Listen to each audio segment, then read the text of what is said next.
All right, the next thing that we're going to talk about is rigidity. Now, this is something that a lot of other gun belt brands get really right by using synthetic material with a polymer stiffener in there. That's super rigid. We need that rigidity, again, to help hold up our equipment, not just all day, but for year after year after year, to hold your equipment in its proper place, to have it repeatable and accessible, and have it consistent. So that rigidity is very important. So this is a brand new, never used Gunbelt 01 from 1791. See, it's straight as an arrow. And if you can look at the thickness, that is legit 14-ounce steer hide leather. Let me actually grab a dial caliper and we'll measure that. All right, so we're going to measure this guy here. That is 0.258.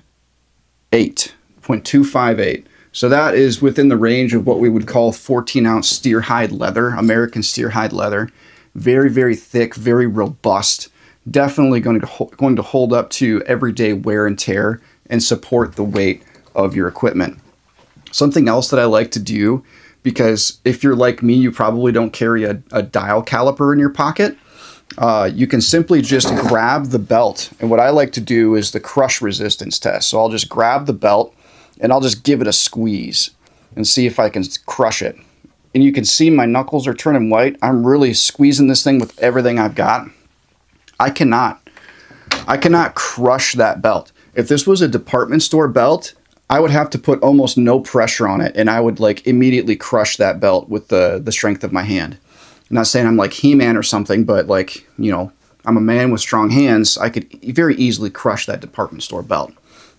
That's not what you want, because that is inevitably going to create a situation where it's not going to stand up to the weight of these implements inside the waistband, and they're going to start to kind of tip outboard over time. And that's no bueno. We don't want that.